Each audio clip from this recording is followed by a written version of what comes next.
বিহারের হাসপাতালে ঢুকে আসামিকে শুটআউট কাণ্ডে অভিযুক্ত 5 দুষ্কৃতী নিউটাউনের সাপুরজির সুখবৃষ্টি আবাসন থেকে আটকের পর প্রশ্নগুলো উঠছে। গত 4 বছরে এই নিয়ে সুখবৃষ্টি আবাসনে দুষ্কৃতীদের আত্মগোপন করে থাকার দ্বিতীয় ঘটনা ঘটল।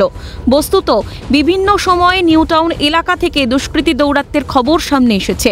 2016-র 18 মার্চ নিউটাউনে আগ্নেয়াস্ত্র সহ গ্রেফতার কুখ্যাত দুষ্কৃতী নিহার মণ্ডল। খুন ডাকাতি সহ একাধিক অভিযোগ ছিল নিহারের বিরুদ্ধে। নিউটাউনে গা ঢাকা দিয়েছিল সে।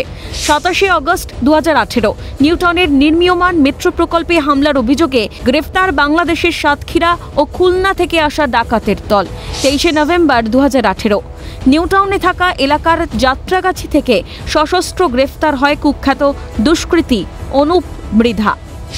2021 সালের 9 জুন নিউটাউনের সাপুরজির সুখবৃষ্টি আবাসনের অন্দরে এনকাউন্টারে খতম হয় পাঞ্জাবের 2 দুষ্কৃতী জয়পাল সিং ভুল্লার ও যশপ্রীত।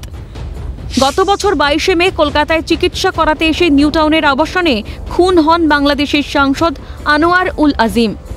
চলতি বছরের 7 ফেব্রুয়ারি নিউটাউন থেকে কিশোরীর অর্ধনগ্ন দেহ উদ্ধার হয়। ধর্ষণ খুনের অভিযোগে গ্রেফতার হয় টোটো চালক। আর মাস 3 আগে এপ্রিলের 23 তারিখ রাতে নিউটাউনে তরুণীকে হেনস্থার প্রতিবাদ করায় নিউটাউনের গৌরাঙ্গ নগরে দুষ্কৃতীদের হাতে খুন হতে হয় লিভ ইন পার্টনার আইটি কর্মী সংকেত চট্টোপাধ্যায়কে।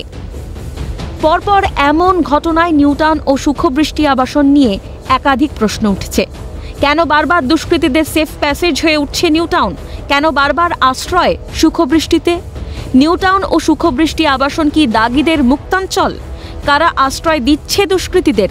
তুলনামূলক ফাঁকা এলাকা ও অভিজাত আবাসন বলে কি নিউটাউন ও সুখবৃষ্টি দুষ্কৃতীদের মুক্তাঞ্চল হয়ে উঠছে?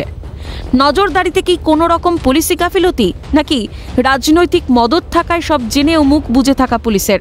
সুর চড়িয়েছেন রাজ্যের প্রাক্তন পুলিশ কর্তারা।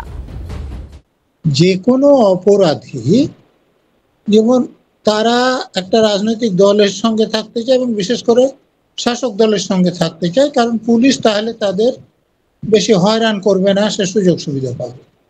তেমনি অপরাধ করার জন্যে বা অপরাধ করার পর তারা এমন একটা জায়গায় থাকবেন সে যেখানে তাদের বিপদ হওয়ার সম্ভাবনা থাকবে না। তো তাহলে পাটনায় গিয়ে তারা অপরাধ করছেন, এসে এখানে আশ্রয় পাচ্ছেন, তারা মনে করছেন যে এই জায়গাটা নিরাপদ। তাদের জানা যতগুলো জায়গা আছে, তো এই ব্যাপারটা দেখতে হবে যে এই জায়গাটা যাতে অপরাধের নিরাপদ না হয়। ওখানে কি করে ঘর শেল্টার নিল, ওখানে গিয়ে থাকলো কি করে, কারা ঘর দিল? কারণ পুলিশের ইনস্ট্রাকশন আছে কোনো অবস্থাতে কেউ বাইরে থেকে ঘরে থাকতে পারবে না, পুলিশকে জানাতে হবে। এই সব কটাই হচ্ছে কি একটা কোশ্চেনেবল জায়গায়। কিন্তু পুলিশ আজকে পশ্চিমবঙ্গকে এই জায়গাটা বেছে নিচ্ছে কেন শুধু বলেন তা নয়। আপনারা যদি খাগড়াগড় ইস্যু 2014 সাল থেকে দেখেন, একের পর এক আপনারা দেখবেন কিভাবে বহিরাগতরা বাংলাদেশ থেকে যেমন আসছে, এখন অন্যান্য স্টেট থেকেও আজকে এখানে ঢুকছে। কেন, কি কারণে? কারণ হচ্ছে গিয়ে যে এরা অবশ্যই একটা সোর্স আছে, যে সোর্সে আমরা ওখানে গেলে পুলিশ ধরতে পারবে না, ওখানে গেলে আমাদের কোনো অসুবিধা হবে না, খাবো থাবো ঘুরবো। এবং আমি আপনাকে দ্বিধাহীন কণ্ঠে বলছি যে এগুলোর পিছনে কিছু রাজনৈতিক নেতার কিন্তু একটা আশীর্বাদ না থাকলে এত বড় ঘটনা হতে পারে না। দুষ্কৃতিমুক্ত হবে নিউটাউন? দুষ্কৃতী দৌরাত্ম্য ঠেকাতে যথার্থ পদক্ষেপ নেবে প্রশাসন? উঠছে প্রশ্ন। ক্যালকাটা নিউজ।